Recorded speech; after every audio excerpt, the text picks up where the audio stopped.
И первое, что хотели бы мы сегодня начать, с чего начать нашу программу, нашу передачу, с убийства 6 человек во временно оккупированной Чеченской Республики Ичкерия. Ам, Убит Аслан Битюкаев, амир группы, по-моему, Имарат Кавказ или Исламского государства, я уж точно уже не знаю там, как все это было, потому что связи никакой с этими людьми не было, никакой. Они не выходили никак ни на какие эфиры, нигде не сообщали о том, чем они там занимаются, что делают. И никакой информации о них не поступало. Уже много лет. И по странному стечению обстоятельств в последнее время начали вот убивать в Катыр-Юрте людей. Убили до этого Казбека Байдулаева. Это была казнь. Об этом я уже об этом сообщал. И вот сейчас убили 6 человек. Тоже очень подозрительно все происходило. Показывают какие-то фотографии. Потом как бы якобы какая-то такие отрывки видео, какая-то там спецоперация якобы идет. Ну и так далее, и так далее. Вот, Хусейн, что ты думаешь по этому поводу? Ты все эти ужасные фото и видео уже видел. Хайнхи Тагана, скажи по этому поводу, что ты думаешь и что это может быть? Ну, как мы понимаем, ситуация в Чеченской Республике, оккупированной Чеченской Республике, никаким образом долгие-долгие годы не меняется. Там до сих пор проходят несудебные казни. Как мы видим, это частое явление, достаточно частое сегодня, тем более, когда введены санкции, и надо каким-то образом себя проявить органам, как бы, да, российским органам правопорядка, так называемого. Там находятся именно российские полицейские, российская армия, чеченского там ничего нету. Вот проходят вот такие события. По характеру убийства, да, по характеру вот фотографий, которые я лично видел, ну, такое впечатление, будто бы этих людей специально подрывали, да, этих людей или мертвых, или живых, не знаю каким образом, но никаких пулевых ранений там, да, не видно, потому что на куски разорванные тела. Это возможно только при совершенно как бы касании боеприпаса или прижатого к телу какого-нибудь мощного заряда, или же попадание хорошего снаряда или там гранатомета, да, в человека. Но никак не от гранат, которые осколками раскидываются, и от него никакого такого большого вреда, кроме гибели, не бывает. В смысле, от Для тела. Ну, личности, да, тело остается целым да. при этом. Здесь вот эта группа, которая сегодня говорят, эти 6 человек, да, как ты правильно говоришь, уже долгие годы практически никакого, ни о каком сопротивлении в горах или где-то мы не слышали, я лично не слышал, что даже от людей, которые, ну, хорошо владеют ситуацией, даже лучше, чем я владею ситуацией, я от них даже не слышал, что там продолжается сопротивление, что там есть партизаны, что что-то делается, потому что продолжать сопротивление, это обозначает вести какие-то боевые действия, какие-то, не знаю, там небольшие хотя бы точечные уколы. Но в данном случае ничего такого не было, а просто жить в лесу, да, и вести вот такой странный образ жизни годами, это по меньшей мере, ну, ненормально, да. Любой человек в такой ситуации, конечно, если он ничего там не может сделать, постарается оттуда или выйти, или каким-то образом раствориться, переодевшись в гражданскую одежду, и вести партизанскую войну уже другими методами, не находясь в лесу. Лес, как мы знаем, или там горы, наши горы, они практически окружены, да, там российская армия, 100-тысячная почти что армия российская стоит по периметру нашей республики, везде базы российские, особенно в горной местности, там до сих пор, как утверждают, есть и эти командные, ну, пропускные какие-то пункты, зоны, где находятся военнослужащие или там какие-то подразделения российской армии. Я думаю, что странность этого дела именно в том, что о них не было слышно и ни с того ни с сего появились, как и те 4 человек, которые были убиты немножко ранее в доме, да, там Да. убитые, потом задержанные были люди оттуда, еще семья из 3 человек, Которые тоже и, были казнены. да, казнены, да, и еще при этом погиб новорожденный ребенок. Да, Получается всего и так 4-8 человек. да. В общем, за этот месяц, если констатировать факт, да, за этот месяц, если не считать там хорошие или плохие, или там партизаны, или полицейские, да, а, чеченцы, потому что погибли все чеченцы понесли огромные потери. Огромные потери, это уже 6 человек, и вот по моим подсчетам, где-то уже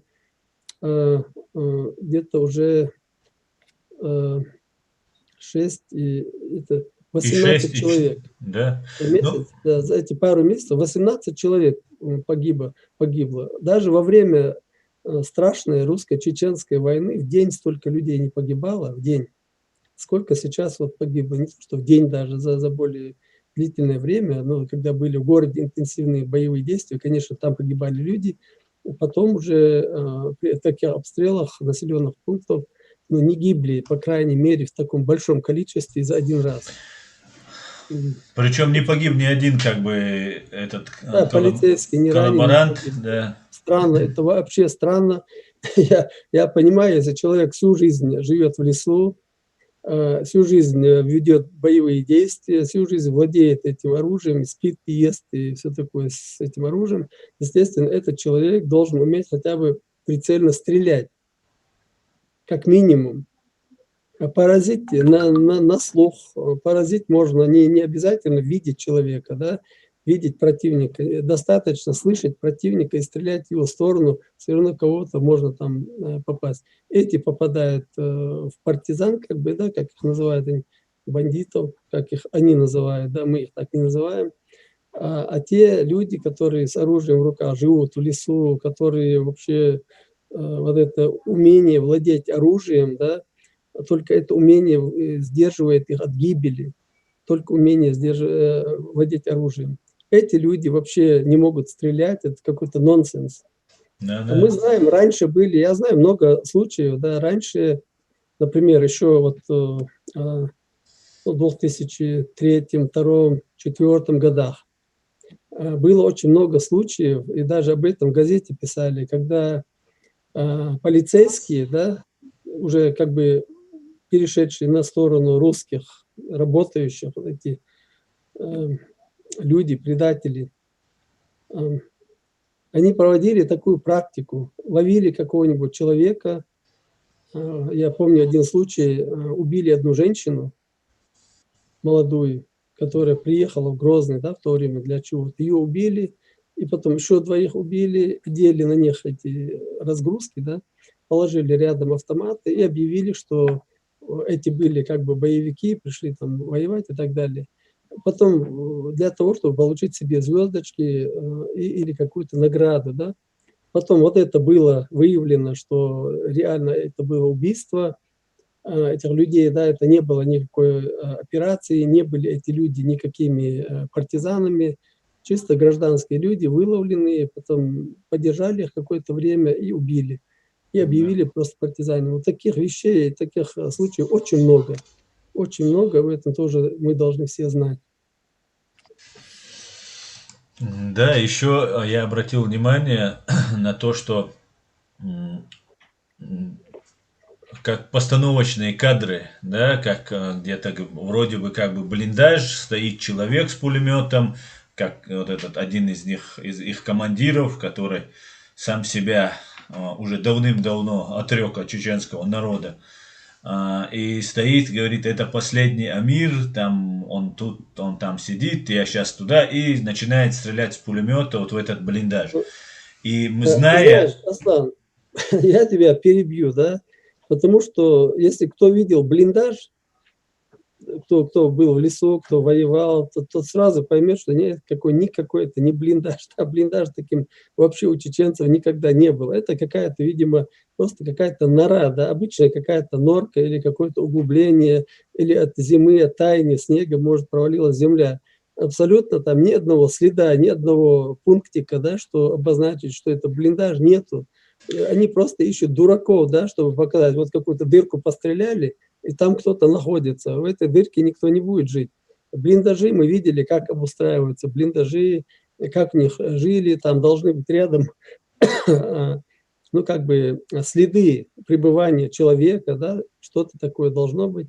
Это заросшая какая-то дыра, и даже и не медвежья, как-то маленькое углубление, в нее не стреляют, и хотят показать людям, которые не были на войне, вот смотрите, там сидит в этой дыре какой-то командир или какой-то боец. Это вранье, конечно, такого не бывает. Да, и самое, Хусейн, то, что я еще обратил внимание, то, что он говорит, он там, это человек, который давным-давно много уже лет готовый к смерти в любую секунду, а это трус, который может убивать только вот толпой, найдя одного. Вот я им всем говорю, вы все трусы, потому что у вас не хватило духа, как у них воевать против оккупантов и русских, вы перешли на сторону силы и убиваете слабых, убиваете которых намного меньше вас.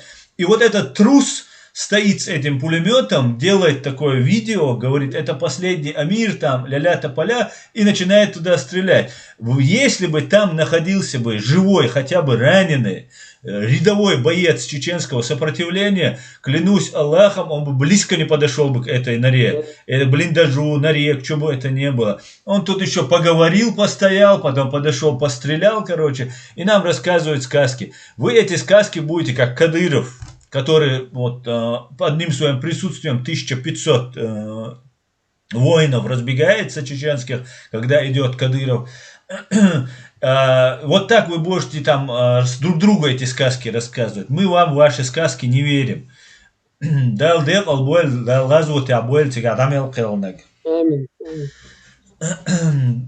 Дал бикам буэль масерна, дал мула бикам хир баршун.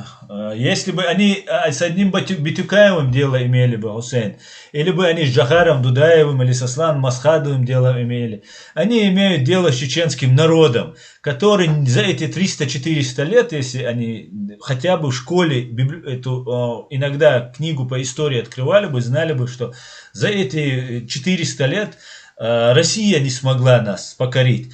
А вы, которых Россия использует как используемые изделия, вы через какое-то время будете локти свои кусать. Делатас дельшуч ох харцак омц доудуи. Дела душун мэтта гена. Ты знаешь, я в те времена, в 96-м году, 95-м, 96-м году, когда шла еще война, да, я слышал, ну, такой, ну, типа анекдот, не анекдот того времени, может, из реальной жизни было. Играют во дворе пацаны в войну. Ну, делятся на две команды, и одни там басаевцы, другие вот эти вот прорусские, ну, как бы предатели, да. Да. И один из той группы, ну, когда делят, и говорит, ой, я тоже хочу басаевцем. Ну, пацанята играют. Я тоже хочу басаевцем быть, басаевцем. А ему эти пацаны говорят, нет, ты не можешь басаевцем быть, твой отец предатель, иди вон в ту сторону. Вот такие, это я помню, в 96-м году разговор был. А все это, вот, то, что мы сегодня делаем, да, я это много раз повторял, мы любим, чеченцы любят своих, говорить, что мы знаем 10 поколений, 11 поколений своих там дедушек, прадедушек и так далее, да, но забываем при этом качество этих людей, кем они были в свое время, были ли они мужественными, или были просто поголовьем, да, там 10, 11, 12, 20 там, или что-то они делали, когда тяжелое время для народа наступало, выходили, воевали там, или помогали, или защищали свой народ. Это же очень важно. Или были на русской стороне, 400 лет идет война, много-много случаев было предательства такого же, как сегодня продолжается. Да? Вот это очень важно помнить. Помнить надо всем, потому что Путин, как мы видим, да, сегодня, человек уже в преклонном возрасте, да, в любой момент может копыта откинуть, грубо говоря. И тогда Кадыров, и вот эта власть, естественно, придет следующий за Путиным, он не потерпит там, какой бы плохой бы начальник не был, и тот же, если Навальный даже придет, да, при всем при нашем неуважении за его слова, за его имперские эти мысли, да, если он придет, то Кадыровым там места не будет. Любой вместо Путина человек придет, вот эта власть в Чечне изменится.